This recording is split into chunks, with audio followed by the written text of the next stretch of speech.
Okay.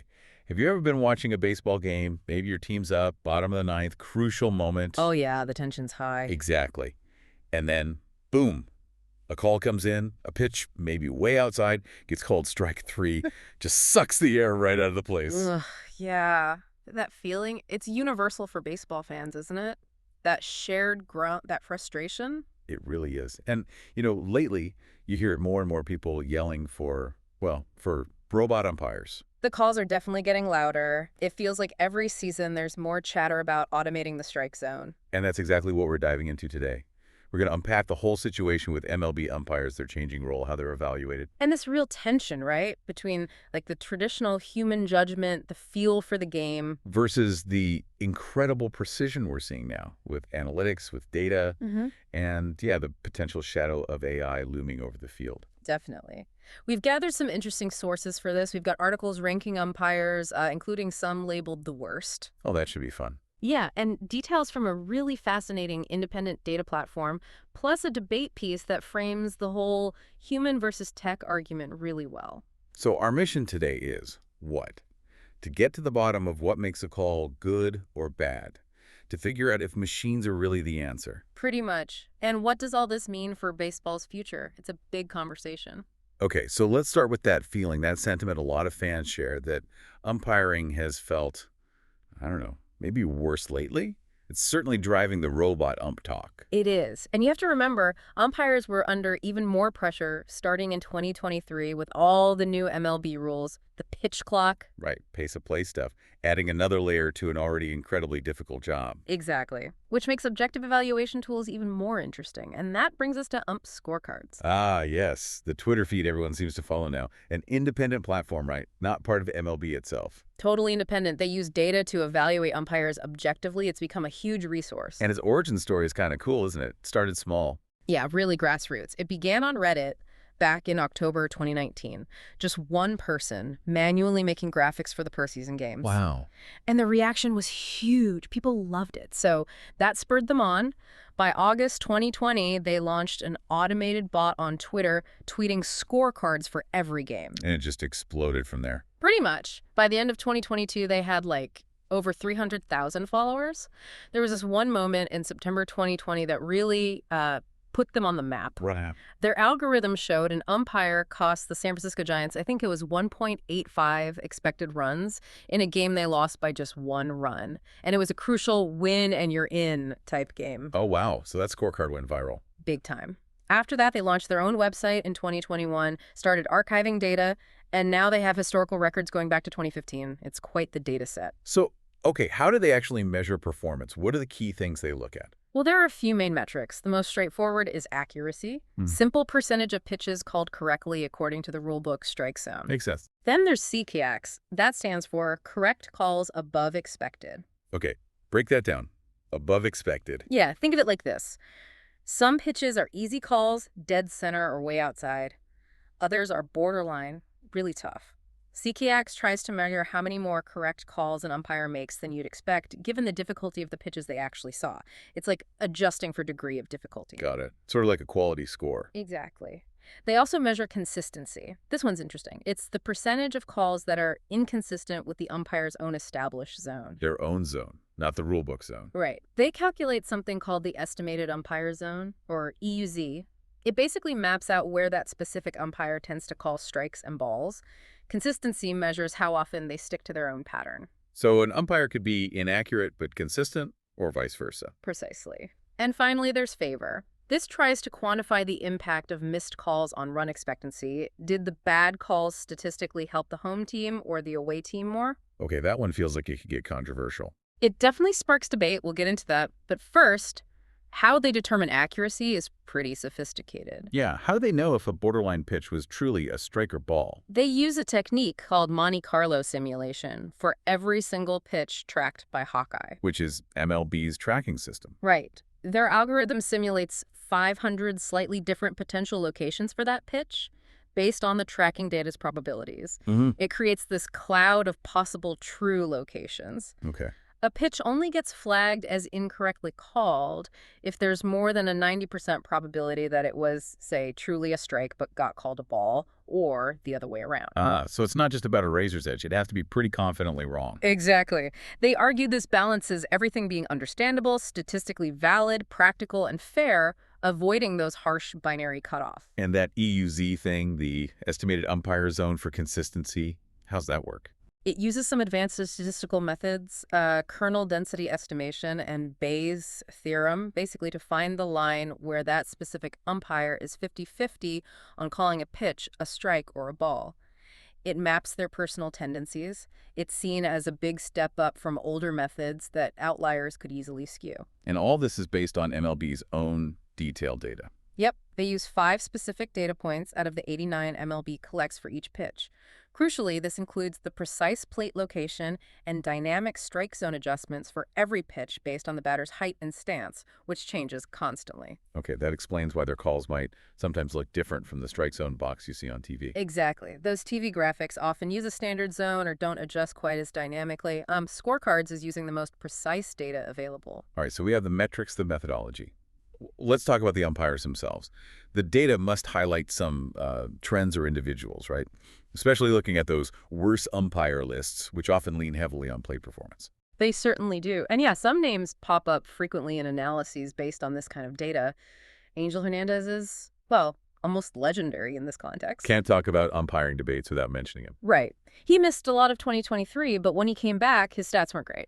A 92.11% correct call rate, second worst that season.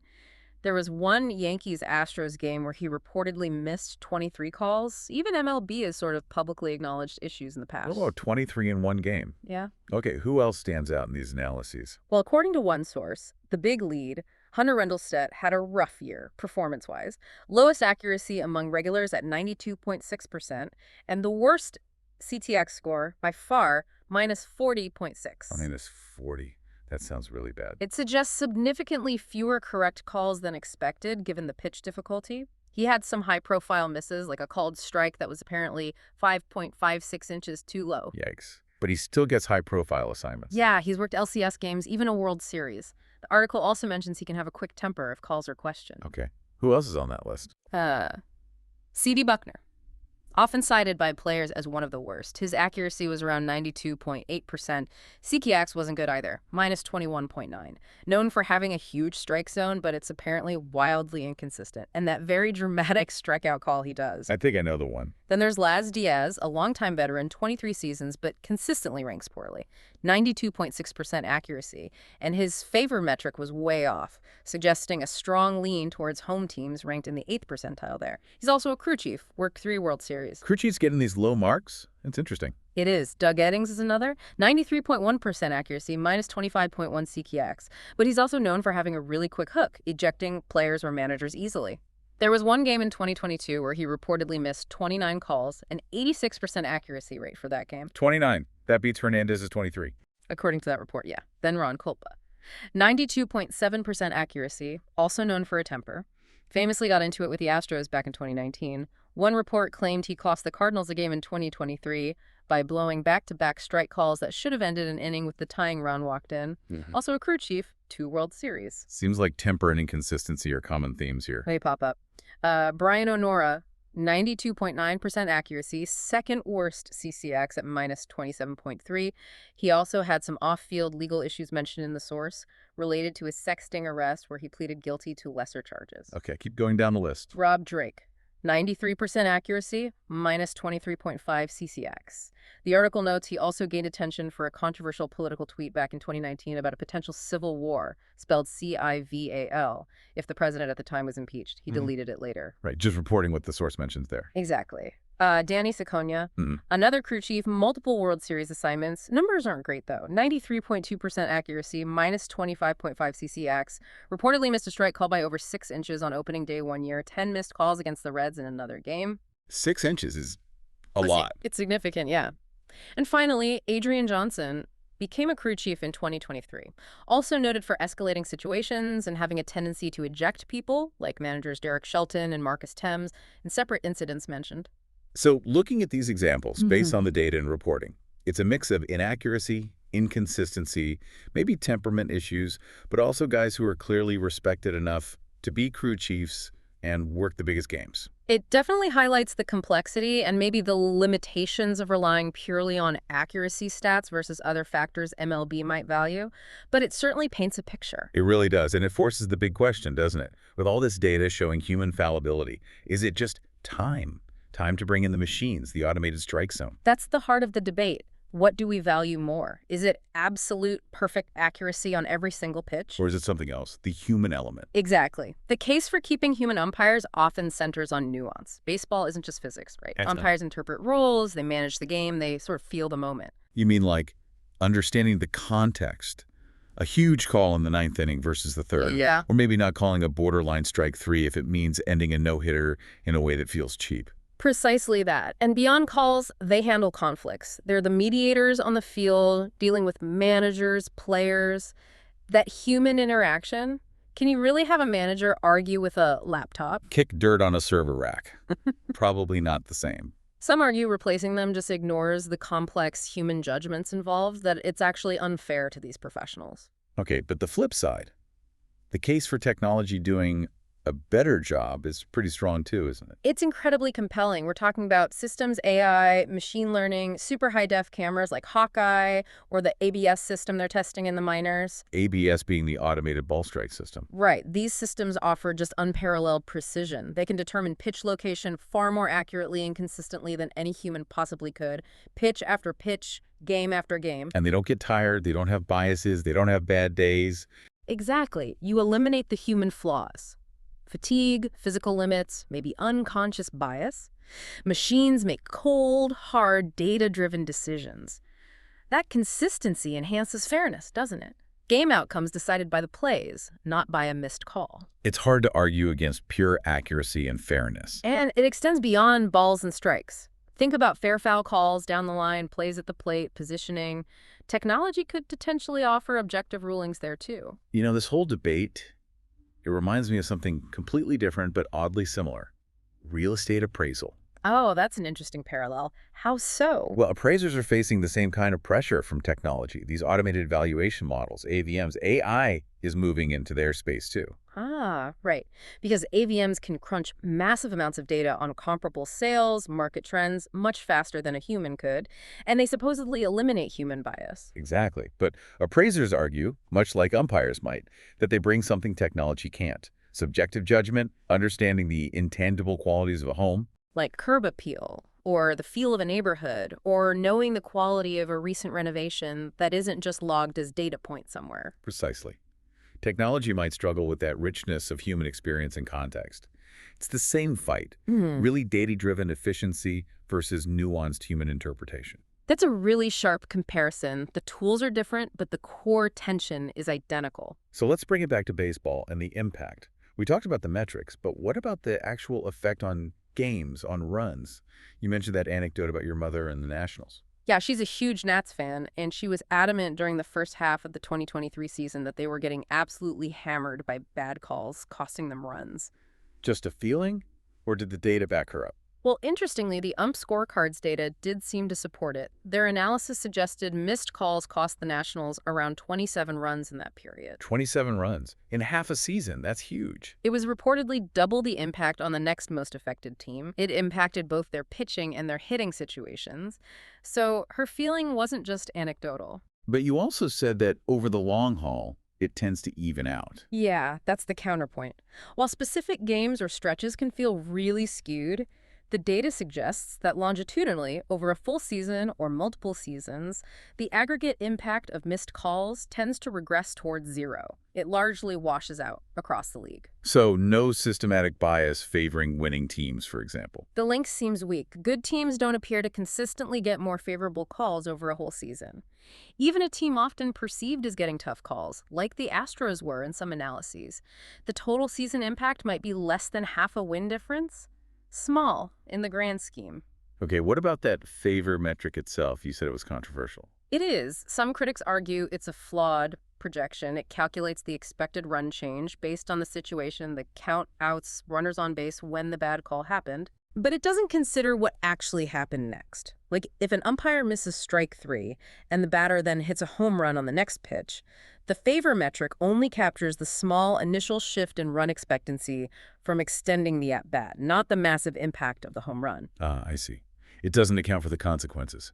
And it doesn't know who is Yeah. batting. Right. Like extending an at-bat for Mike Trout is different than for a pitcher. Exactly. Those are the main criticisms. But the defenders of the metric say it's the only fair way to do it without getting totally skewed results based on luck or single outlier events. They argue averaging it out over many opportunities gives a truer picture of bias, rather than getting thrown off by one random grand slam. Pretty much. They say trying to account for every possible variable would make the model impossibly complex and maybe less reliable overall. It's a trade-off. And there's also the catcher framing element, right? That affects calls, too. Yeah. Oh, absolutely. A catcher who is poor at framing presenting the pitch well to the umpire can make borderline strikes look like balls, or vice versa. Some analyses suggest certain catchers, maybe like some on the Astros in recent years, consistently get fewer favorable calls, partly due to framing, completely separate from any umpire bias. So many factors at play. Given all this, the data, the fan pressure, the debates, how is MLB actually responding? Are they sticking with the status quo, or are changes happening? Oh, changes are definitely happening.